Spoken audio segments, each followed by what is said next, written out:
What's going on, guys? Nice guy driver. I finally got one. A kind of one of my good reasons to kind of get me through the day and help me like being a driver. You know, there's only a few because there's a lot of negative things about being an Uber or Lyft driver, but this is one of the positive ones. If you've been a driver for any amount of time, even part-time, I would say, but if you've been a driver, part-time or full, for at least a year or two, you're going to run across some very interesting people, believe it or not. Some very interesting people. And I ran across one today. I'm in Norwalk. I'm from Connecticut. I am from Norwalk, Connecticut, but I'm in the Hartford area now. I moved to the Hartford area where I drive, the greater Hartford area, so surrounding towns as well. And I was in a small town called Avon today. Very small town. Even people in Connecticut rarely hear about it. I go to this guy's house, and I think most of the people in Avon probably are like middle class, high middle class. The houses are decent size. So I picked this guy up, and I'm guilty of this. Judging people by how they look. I am guilty of it. You know, it's something I'm trying to not do. But I pick up this guy. He comes out pretty fast. He didn't make me wait at all. He said he doesn't like making drivers wait. And I want to say he's either black or dark Latino, because nowadays some Latinos are just as dark as black Americans. And he has like long, either braid or dreaded up hair, which in my mind, I instantly went to thinking, oh, I'm not going to get a tip. This is going to be such a boring ride, because it was like almost a 30-minute ride, like 20-something minutes ride. So he gets in the car, and I don't even know how I sparked the conversation. I might have said something about the weather or something to that effect. And he started really sharing. He started talking about how he was a software engineer. And when I hear software engineer, I immediately want to like start talking about AI and tech, because I'm dabbling with that on some of my other channels. You know, and I'm using AI to help me build more interesting thumbnails as well. So we get to talking about it, and I brought up how Lyft recently laid off a lot of employees. They got this new CEO in there, David Risher, I believe his name is, and he's really shaking things up, and because he's trying to get them bonuses they're trying to give him for his yearly salary. And he fired a whole bunch of people, and the software engineer said he doesn't feel sorry for him. And he said it's the same thing with the Facebook layoffs.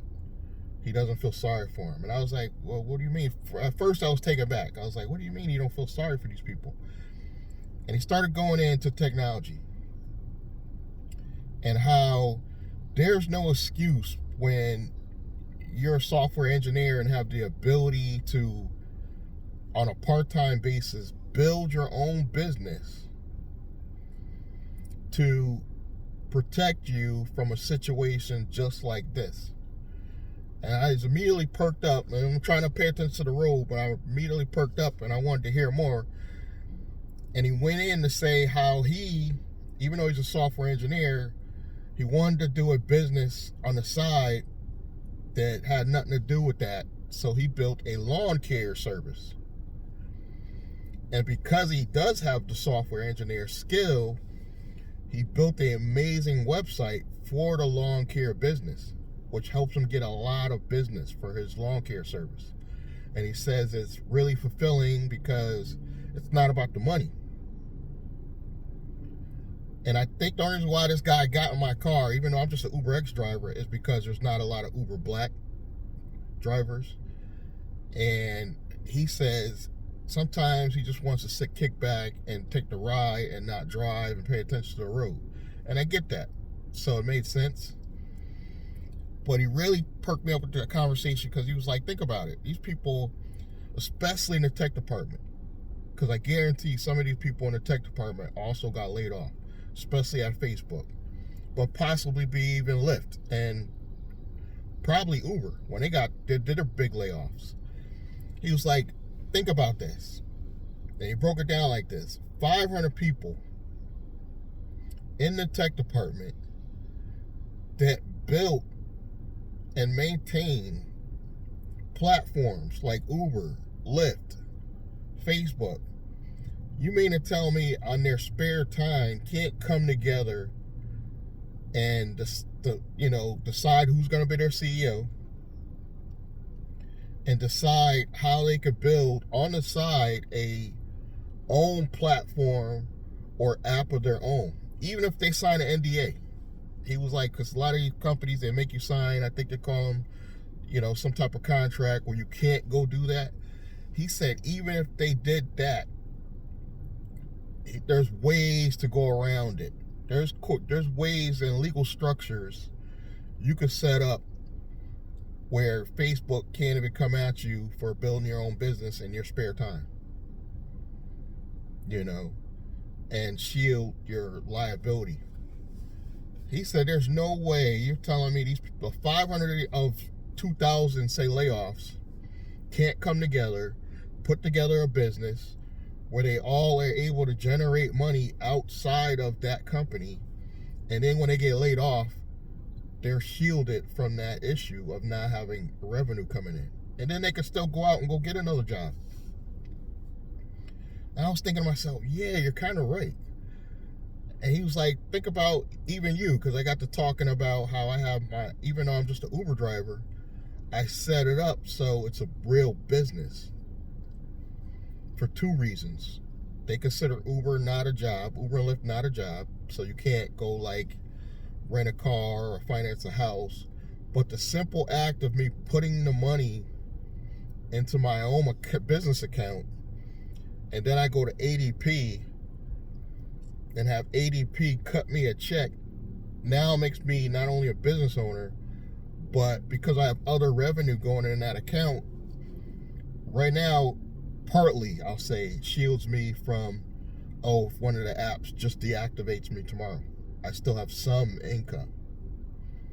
He said these people could do that on a bigger scale than me because they have the knowledge.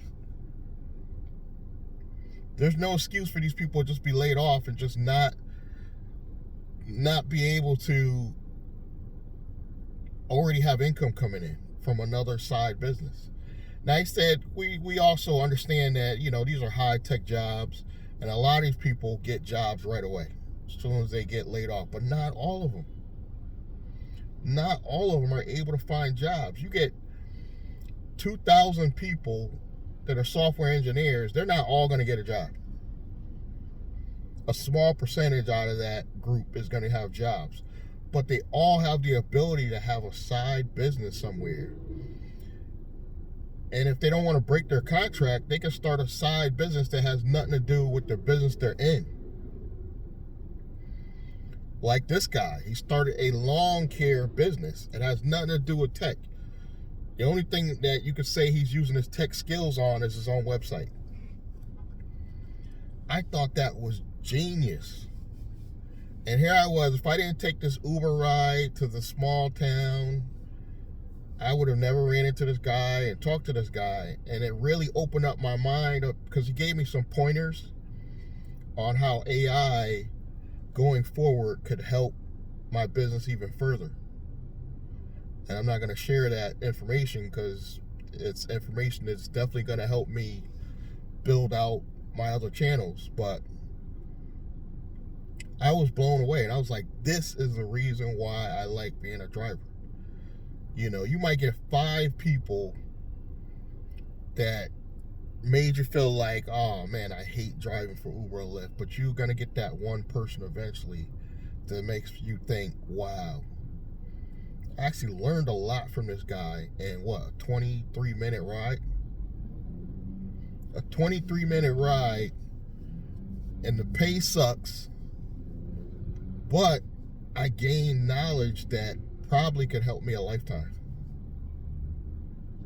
Literally. That knowledge alone is probably going to help me a lifetime, because I could take that knowledge and go do something in my real business that can help shield me from, okay, if I get kicked off one of these apps, I still have equal revenue coming in. This is the game, guys. This is what you got to start learning how to do going forward. You know, this is really going to change the game for us if you really use the knowledge. So you got to try to find something enjoyable about doing this and being a rideshare driver.